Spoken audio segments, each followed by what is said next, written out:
Now listen to me, Lewis, you said. And you lay down beside me now on the steps, your movements so graceful and so personal that at once it made me think of a lover. I recoiled, but you put your right arm around me and pulled me close to your chest. Never had I been this close to you before, and in the dim light I could see the magnificent radiance of your eye and the unnatural mask of your skin. As I tried to move, you pressed your right fingers to my lips and said, "Be still. I am going to drain you now to the very threshold of death, and I want you to be quiet.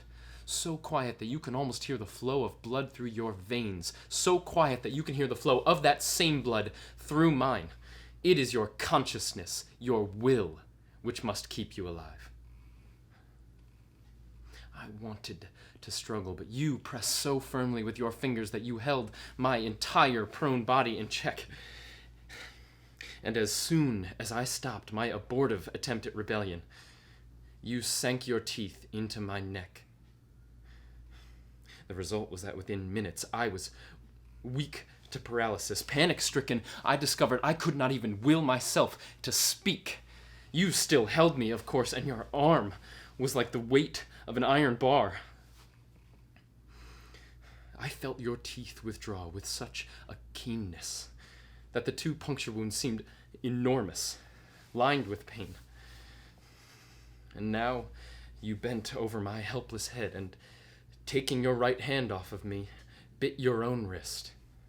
The blood flowed down upon my shirt and coat, and you watched it with a narrow, gleaming eye. It seemed an eternity that you watched it, and this light now hung behind your head like the backdrop of an apparition.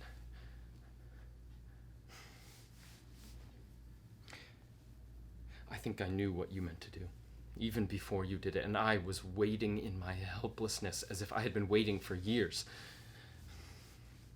You pressed your bleeding wrist to my mouth and said firmly, a little impatiently,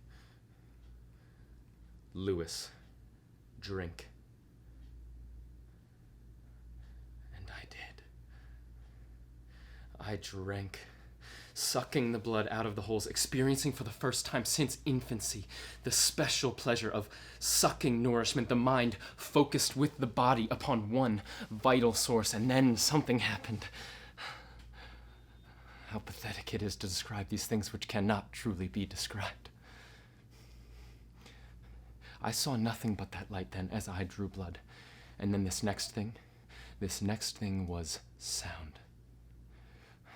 A dull roar at first, and then a pounding, like the pounding of a drum growing louder and louder, as if some enormous creature were coming up on one slowly through a dark and alien forest, pounding as he came, a huge drum.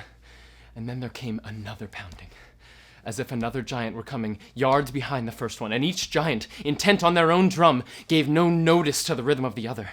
The sound grew louder and louder until it seemed to fill not just my hearing, but all of my senses, to be throbbing in my lips and fingers, in the flesh of my temples, in my veins. Above all, in my veins, drum and the other drum. And then you pulled your wrist free suddenly, and I checked myself in a moment of reaching out, grabbing it, and forcing it back into my mouth at all costs. I checked myself because I realized that the drum had been my heart, and the other drum had been yours. Do you not remember?